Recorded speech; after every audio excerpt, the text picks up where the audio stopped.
We are watching this play out on Twitter, but I'm really curious if you've had any conversations with Elon Musk offline to discuss what's going on here with his leadership of both Twitter and Tesla. You know, it's funny. I was sitting by my phone reading Securities Analyst 101 last night, and I didn't get a call. So I think he actually prefers to tussle on Twitter more than by email or by phone, but I'm certainly here to help. And I think that that's really my point. I represent my shareholders at my firm, and it's my fiduciary obligation to do what's best for my clients. And that is to see that Tesla, our largest investment, recovers its value and has the leadership it deserves to reach the success and the incredible challenges they have over the next year to reach the success that we expect from them in 2023. It's just a huge year for Tesla. All right, Ross, so if you aren't having direct conversation other than via social media with Elon Musk, are you speaking with other investors? And if you are, do they share your grievances? Well, yes, and that's really where I came from, is that we represent a ton of Tesla investors at my firm. GK, my fund, also has many investors. It is our top holding.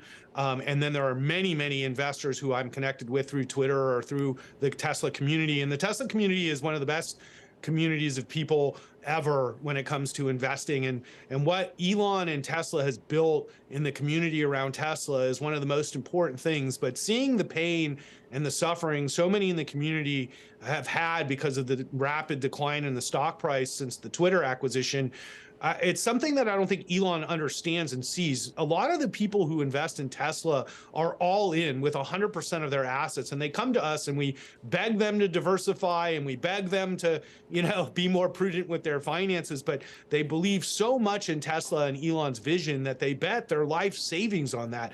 And it's something that I don't think he fully understands. And so in seeing so much pain from so many people who love Tesla, including me, and just a ridiculous negativity around Elon that doesn't need to exist, I just decided it was in the best interest for everybody that I say something. Ross, there's Tesla and then there's Twitter as well, which you also have exposure to as a private entity. Can you talk to us about what you think needs to change at Twitter and how you feel about the financial situation that the company is currently under? Well, and this is another thing. I'm very happy with the direction that Elon's taking Twitter as far as transparency, improving the technology. But I also am very aware of what it's like running a media company and the incredible challenges of Twitter. I had many friends working at Twitter, and I know many of the things that were going on inside Twitter that has now been discovered by Elon has been going on for a long time. And so it's a big task and a lot to fix, but I think they're going to ultimately do a good job. What I really think is that Elon isn't suited to be the front-facing CEO of Twitter, and that's that. Well, and he says he will step down as CEO as soon as he finds someone for the position. Who do you want in that seat, Ross?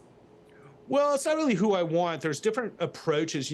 I've talked to a couple people like John Legere from T-Mobile, and I think there's some people in the entertainment industry like Kevin Mayer. That makes sense. There are lots of great executives that are from media and the ad business that would make sense and partner with Elon, where Elon could really focus on the technology. Kind of exactly what he said yesterday is exactly what I want. I want him to focus on the technology and the product and let somebody who's a media savvy person deal with advertisers and the media and the front face of the company. But I think a lot of the political or the politicization of what's been going around Twitter has also hurt the Tesla brand, and that I think will benefit by not having Elon be the CEO. Is there any mechanism for smaller Twitter investors to actually voice concerns here or recommendations or speak to anybody outside of Elon Musk himself?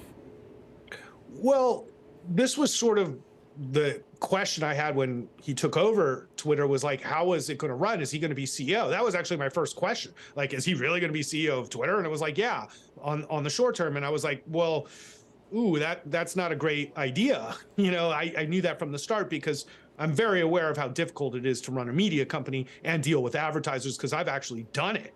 And so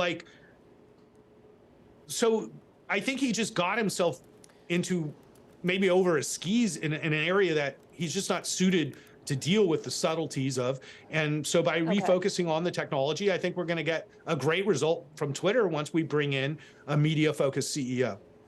Okay, but you seem to be happier in general with the job he has done at Tesla, at least historically, which is why you are so heavily invested in that stock. Yet Elon Musk risk for Tesla aside, we have seen a string of sell-side research coming out in recent days, lowering their price targets, talking about demand concerns. We understand the issues that Tesla is facing in the China market, which is key for them. I mean, when you actually look at the fundamentals of this company, how confident are you feeling with a stock that has lost more than half its value this year? Okay, I'll say this again so that there's nobody to be confused in the entire globe.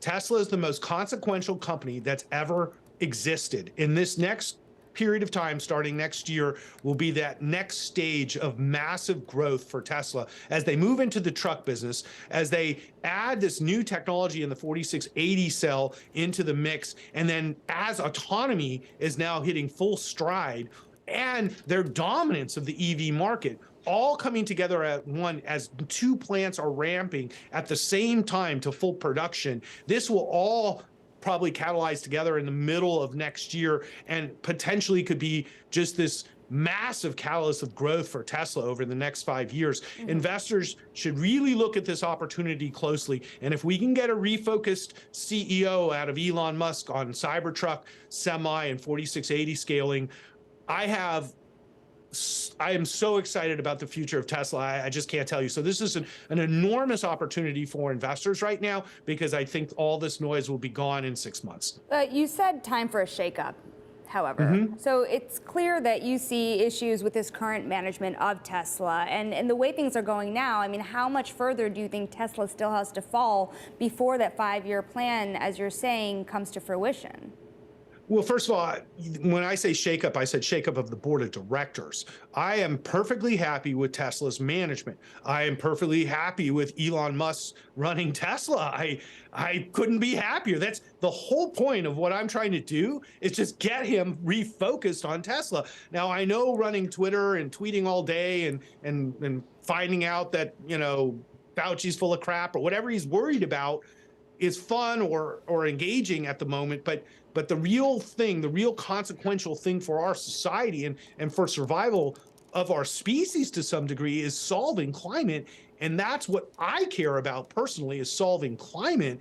And that refocus is crucial to Tesla's success. So I'm very happy with Tesla's management. I'm very unhappy with the board of directors, because I think the board of directors should have made it very clear what the timeline was for Elon Musk to be gone. There should have been an interim CEO promoted during that period of time. And we need to know what's going on with stock sales so investors can have confidence in buying the stock that they're not going to get $5 billion of stock dumped on them tomorrow.